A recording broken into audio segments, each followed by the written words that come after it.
Good morning everyone. Today we are going to discuss a new chapter, that is the animal classification. In this chapter we have to study about the overall history of the animals classification, how that animals was classified according to their structure, similarity or the differences. Again, some new systems are also involved in this classification, and the basic thing that we have to study in detail here, that is the kingdom Animalia. Okay, so before going on our topic, first understand the meaning of the classification. What is the classification? When we place the particular thing or anything, or you can say the plants or animals or microbes, okay, either living or non-living things, when we are placed in the particular criteria or in the particular group, okay, it is called a classification. Means when we classify the particular organism or particular thing into different groups and subgroups according to their similarity and the differences is called as the classification. In this chapter we are classified the animals according to their again similarity and the differences. That's why the name is given, that is the animal classification. Here we have to discuss the different phylums. Okay, we have to study their characteristics, which organisms are involved in that. All things we have to discuss here. So, better understanding of the classification, just take the example of the library or the shopping malls. When you went to the shopping malls, you see there the different compartments are there, different sections are there. Okay, and all things are arranged in the proper manner in that shelves or in that sections. Whenever you are going into the library, the books according to their alphabetical orders are arranged. Okay, means whenever you want one of the book, you get it immediately. So same thing we have to study here, how we can classify the animals, how it is easy to us to study about the particular organism. Okay, that all thing we are going to discuss now. But before jump on the topic, one question is asked here, can you recall which criteria are used for the classification of organism? Which criteria are used for the classification of organism? Means by using which criteria or by using which points you are classifying the organism. Okay, so the answer is, what's the answer? You know the organism, you know the living thing. Okay, so on the presence or absence of the nucleus. In the lower classes or in your earlier classes, you are already studied about the cell. The two cells are there, plant cell, animal cell. So you are familiar with all these words. So how we can classify the organism? On which criteria? The first is presence or absence of the nucleus. Second one is the mode of nutrition. The mode of nutrition means either they are the autotrophic or they are the heterotrophic. Autotrophic means are they prepare their own food, or heterotrophic means either they are depend on the other for their food. Okay, third criteria is either they are the unicellular or multicellular. Again, fourth criteria is presence or absence of the cell wall. According to all these bases, we can easily classify the organism into different groups and subgroups. One chart is given there in your textbook. Complete that chart with me, okay, and mention the important points in your textbook. Okay, we have to classify the living organism here in the different ways. Okay, means how that living organism are categorized into different groups and subgroups. Just say the living organism. The living organism broadly categorized into two groups. That is, first one is the prokaryotes, and another one that is the eukaryotes. So the living organism are broadly categorized into two groups, prokaryotes and the eukaryotes. What is the prokaryotes? The prokaryotes are mainly a very simple living organism. Okay, how you categorized or how you distinguish between the prokaryotes and eukaryotes? Prokaryotes are those organisms where the lack of the nuclear membrane takes place. Means there is the lack of nuclear membrane, means no well defined nucleus is present here. Okay, no well defined nucleus means the that the genetic material is always present freely in the cytoplasm. You know the structure of the nucleus, as suppose it is the nucleus and genetic material always present inside the nucleus. It is the nuclear membrane. Okay, and inside that there is the genetic material, and that genetic material always present inside that nuclear membrane. It is the complete structure of the nucleus. But what happens here in the prokaryotes, that nuclear membrane is absent. That's why if it is one of the cell, okay, it is one of the cell, so inside that cell the genetic material is freely present in the cytoplasm. It is not bounded by the nuclear membrane. Okay, it is one difference. Again, the membrane bound organelles are absent here in the prokaryotes. You very well know about the plant cell and animal cell. Okay, we are already studied that thing, means what are the cell organelles, which cell organelles present in the plant cell and animal cell. Just recall your previous knowledge. On the basis of that, you can easily understand what is the prokaryotes, where the membrane bound organelles are absent. Means जो membrane bound organelles होते हैं, like mitochondria, Golgi complex, ribosomes, mesosomes, they are absent in the prokaryotes. Means you can say it is the very simple organism. Example you can take here, bacteria. Now the eukaryotes. In the eukaryotes, the true nucleus is present. True means well defined nucleus is present. The genetic material, that is the DNA, that covered by the nuclear membrane. Okay, membrane bound organelles are present here. Mostly all membrane bound organelles are present in the eukaryote, like a Golgi complex, ribosome, mesosomes, mitochondria, and a well defined nucleus also. All things are present in the eukaryotes. You can take example here like the algae, fungi, animal, plants. These are the example of the eukaryotes. Now, mainly those organism bears the characteristics like the absence of the nuclear membrane, the genetic material freely present in the cytoplasm, and the membrane bound organelles are absent.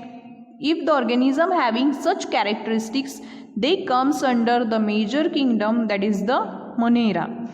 The Monera, that kingdom possess all the organism that they bears the characteristics mainly of the prokaryotes. Again, regarding prokaryotes, when the genetic material freely present inside the cell, when the nuclear membrane is absent, in that case that genetic material is called as the nucleoid. Here if the genetic material is bounded by the nuclear membrane, then we call it as the nucleus. So remember the difference between nucleus and the nucleoid. Nucleus means the genetic material is bounded by nuclear membrane, and nucleoid means when the genetic material is freely present inside the cytoplasm. Yes, it is called the nucleoid. Then move on the next chart, that is the eukaryotes. Again, that eukaryotes is categorized into the two groups. Which two groups? First is the unicellular and another one is the multicellular organism. Means that eukaryotic organism divided into the two groups, unicellular organism and the multicellular organism. You know what is the unicellular? The organism made up from the single cell, and multicellular organism are those, they are made up from the many cells.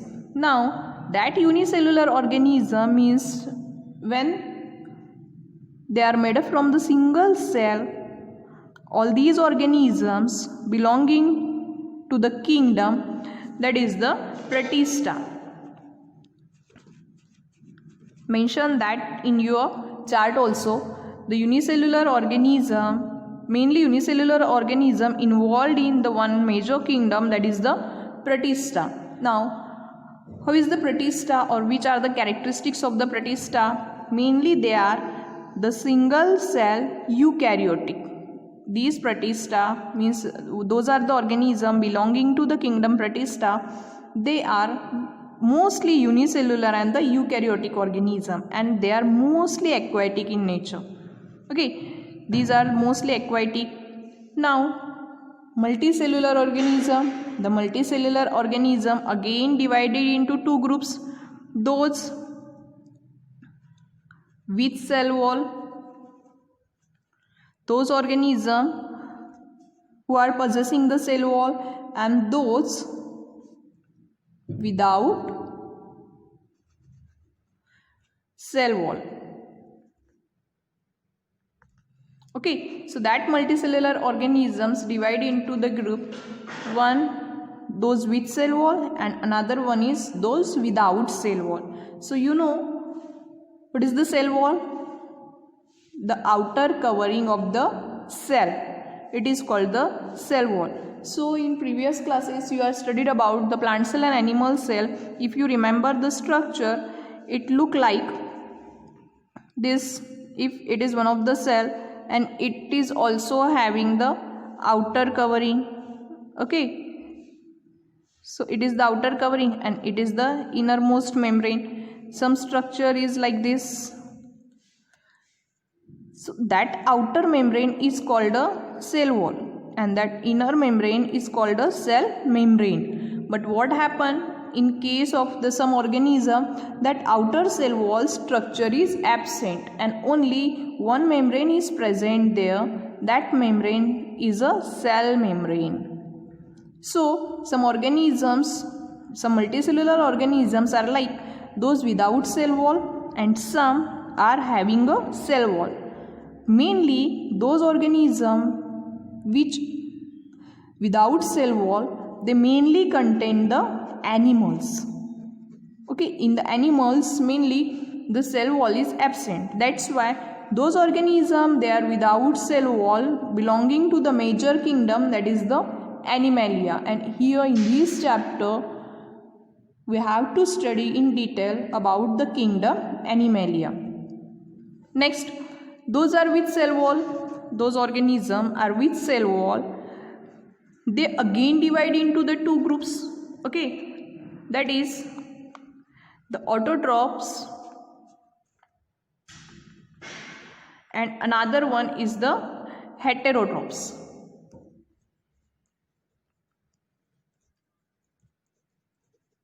These two words also familiar to you.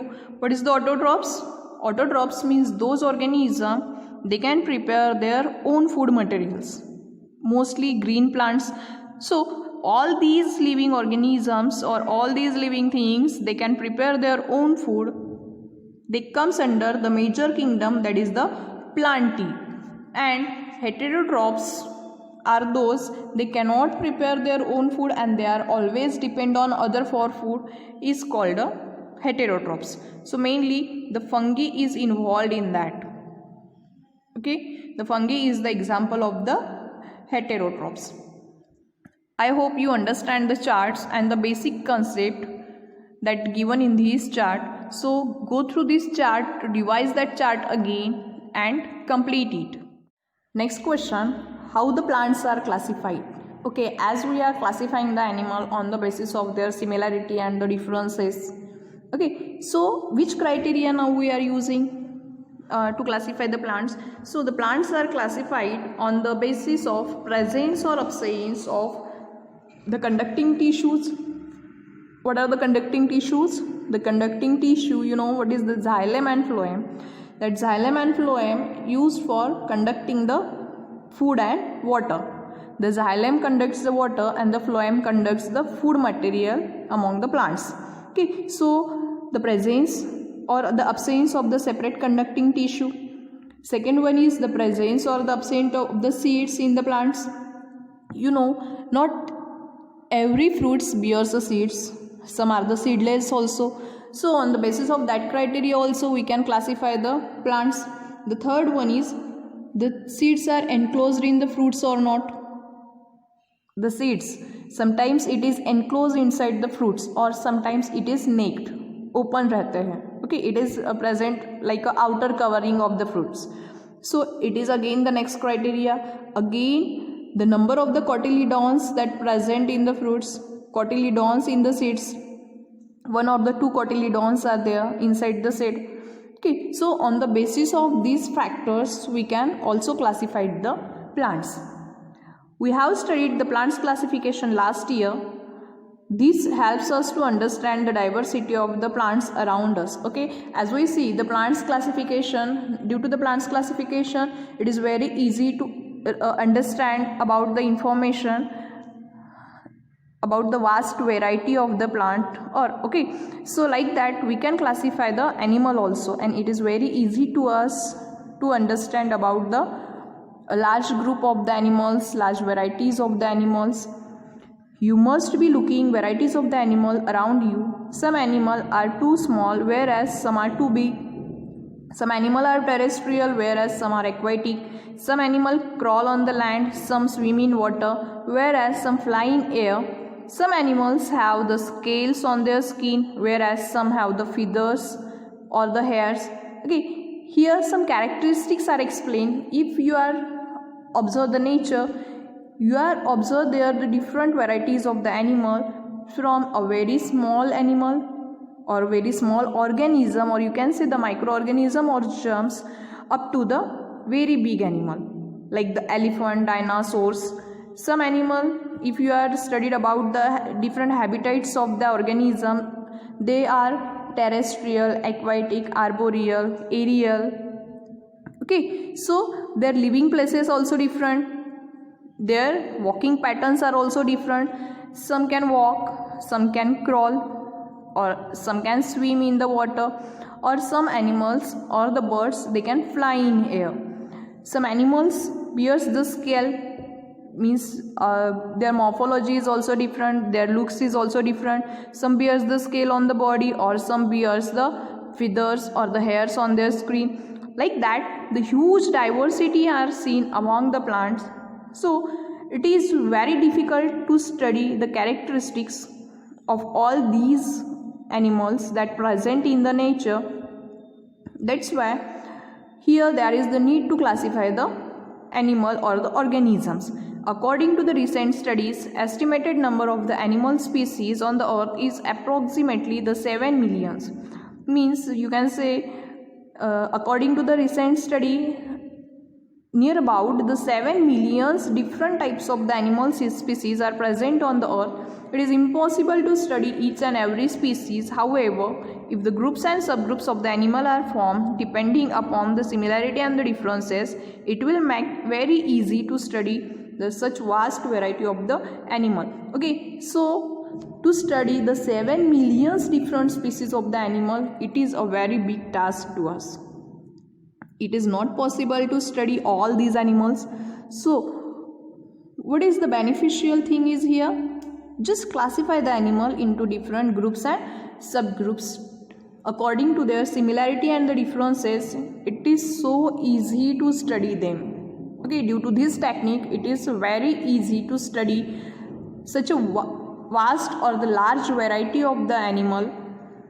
That's why the animal classification is very helpful for us to study all these organisms.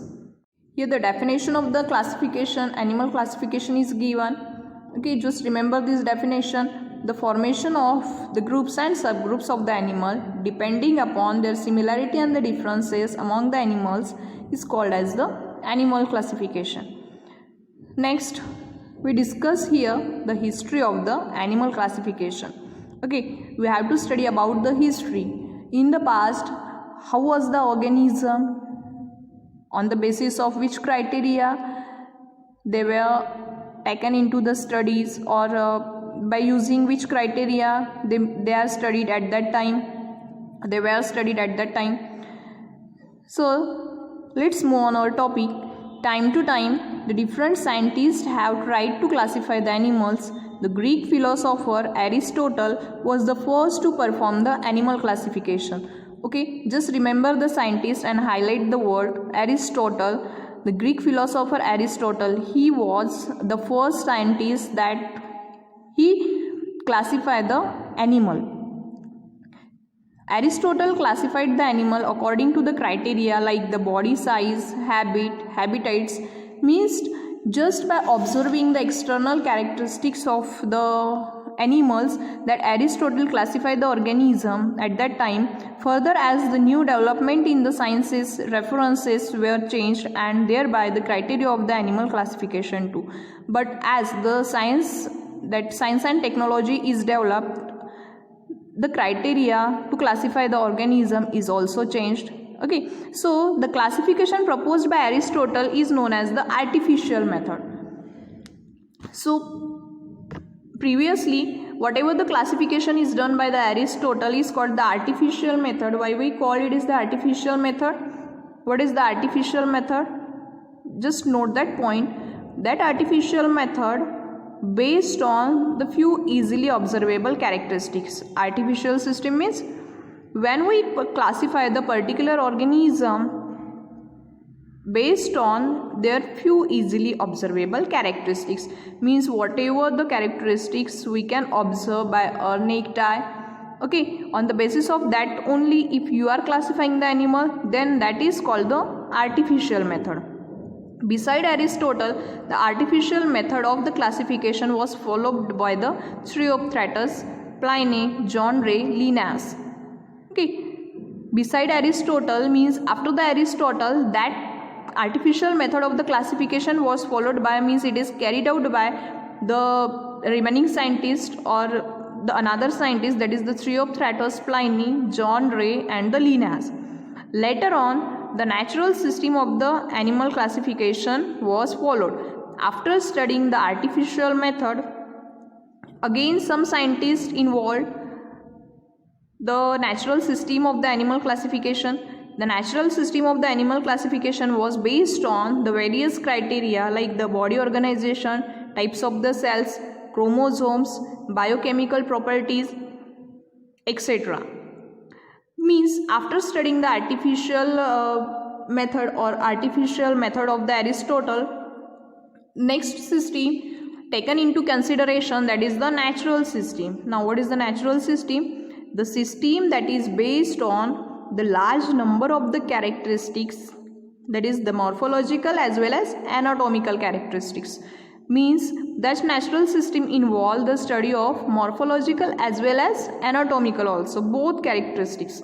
Morphological means those characters that they can easily visible by eyes, external character, and the anatomical characteristics means the internal study of the body like the cells, chromosomes. Here it is given the biochemical properties. Biochemical properties means whatever the chemical reactions that takes place in our body, that enzyme actions, that all processes that occurs inside the body, that is called the biochemical properties. By the time the system of animal system of the animal classification based on the evolution was also brought into the practice, it was used by the Dobzhansky and Mayer. Recently, the Carl Woese has also proposed the animal classification. After studying the natural system again by using one of the new criteria, that is the based on the evolution, means how that particular animal that are nowadays that are present on the earth, how they are evolved, basic कौन से animal से वो evolve हुए हैं, यहाँ से जो study start की थी वो स्टडी स्टार्ट की थी that was used by the Dobzhansky and Mayer. Recently, Carl Woese was also proposed the animal classification, and after the whole study of these, or after the history of these classification, the latest study was done by the Carl Woese. Just underline the name of the different scientists that comes in these paragraph. Next, here the benefits of animal classification is given. We already discussed that the classification techniques makes the very easier study of the vast variety of the animals. So just overview these benefits, which are the benefits of the animal classification. First is the study of animal becomes convenient. Means the study of the animal becomes convenient means it is very easy to study the large variety of the animal that present on the earth. Means due to the classification we can easily study the characteristics of the any animal. Study of the few animals from a group helps to understand about the entire group of that particular animal. Yes, what we are doing in the classification, we are classify the different organisms according to their similarity and the differences. Means if some organism having the similarity, we place them in a one group. If again another group is there, they are having the same characteristics. Again third group is there, they are having the different characteristics. So just take a one group. If the 50 organisms are involved in that group, or the 1,000 or lakhs of the organisms or the animals are involved in that group, if you are studying about only 1 to 2 animals or 1 to 2 organisms, you can easily understand about the entire group. Means you can easily study the entire group.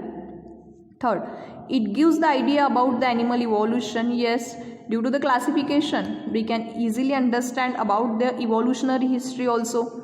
The animal can be easily identified with great accuracy. Again, the study, whatever made by the scientist according to the animal classification, it is very accurate and easily identifiable. मतलब हम लोग उसको easily identify कर सकते हैं, या characteristics से हम लोगों को easily पता लगता है कि ये particular कौन से group का animal है. It helps to understand the relationship of the animal with the other living organism. Yes, by the study of the group, we can easily understand that which animal similar to the others.